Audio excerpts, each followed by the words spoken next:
Баршаға сәлем, достар, қалдарың қалай?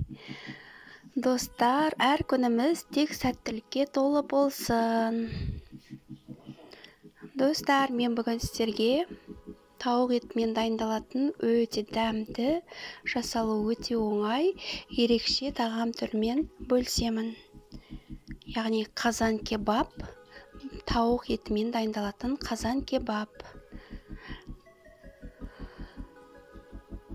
Ол үшін бізге ең алдымен осындай тауықтың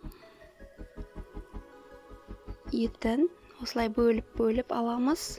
Жақсылап жуып, құрғатамыз салфеткамен. Осындай целый бүтін осындай бірдей картошкалар қажет болады. Содан соң бір пияз қажет. Қазанымызға көбірек майды құйып, ең алдымен бисмилля деп картошкамызды осылай қуырамыз.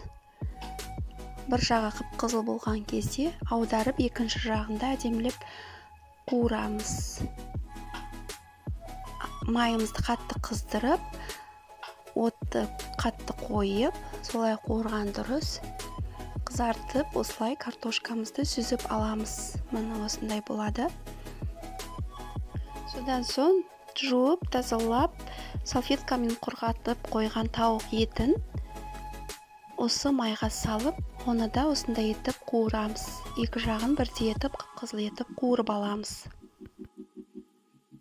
Бағанағы дайындап қойған бір жуаны пиязды соломка етіп тураймыз. Қазандағы майымызды азайтамыз. Бір теңгеге құйып аламыз, кішкене май қалдырып, сол майдың үстіне пиязды салып, әдемілеп қуырамыз. Пиязымыз қызара бастағанда тауықты және картошканы саламыз. Содан соң тұз, бұрыш, дәмдеуіштерімізді салып, үстіне 300 грамм, 400 граммдай су құямыз.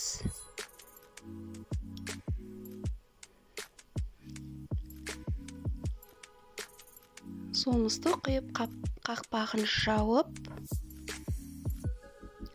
45-50 минутқа бұқтырып қоямыз.